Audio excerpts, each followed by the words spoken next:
Yoruba Nation ṣe ti rí flag wa ọ̀pọ̀lọpọ̀ kò yé wa ìgbà tí bàbá wa Professor Banji Akintoye tó ní ẹ jáde sílé yín níwájú ìta yín kẹ́ ẹ gbé flag Yorùbá kẹ́ ẹ bẹ̀rẹ̀ sí pa polongo Yorùbá. Àwọn tó bá ń kọjá tó bá ń lọ ní títì wọ́n máa béèrè pé kí ló ń ṣẹlẹ̀. Nígbà tá a bá ṣe tí a ní over 50 million nílẹ̀ Yorùbá, everybody will do it in their own way bó ṣe yé wọn sí. Àmọ́ àwọn míì wọ́n wá jókòó sílé wọ́n ní kọ́ gbé ọmọ rálì kéékèèké ló máa wá bí rálì ńlá. A ní káwọn èèyàn jáde fún ọ̀sẹ̀ kan káàkiri nílé wọn kọ́ dẹ̀ gbé bánà tí wọ́n bánà ilé self-determination is our right, it is not a crime.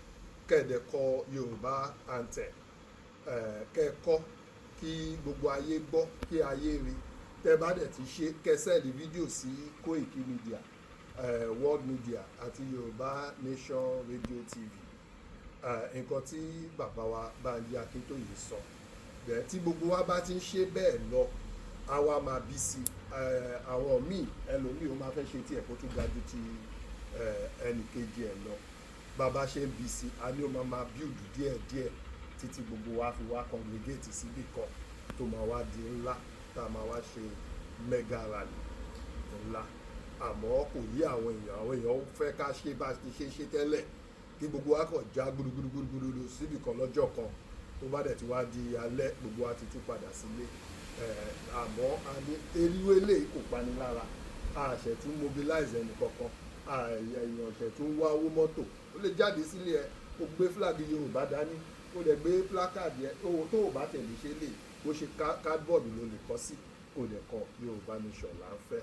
So ẹ̀yin èèyàn wa ẹ jáde síta kẹ́ ṣe àrí ti Ọ̀ṣun state lánàá ní 17 June 2025 Wales náà làwọn náà wà tá a ṣe rally tiwa. Àwọn tó bá ń kọjá náà wà máa rí pé nǹkan kan ṣẹlẹ̀. Ẹ jẹ́ ká máa ṣe a rí àwọn tó lọ pa ní Benue ẹ̀gbọ́n mi tó wà níbí ọlọ́ àwọn kan sunkún gbàgbẹ́rún ìbòmí mọ́kànmọ́kàn kó má wá kan àwa náà ó ti wà lẹ́ẹ̀kúlé wa wọ́n ti ń pa àwọn ìyá wa wọ́n pa àwọn ẹ̀gbọ́n wa àwọn òbí wa wọn ò lè lọ sóko mọ́ wọn ò lè dáná wọn ò lè ìmí ò tiẹ̀ ríṣẹ́ ìmí ò lè jẹun.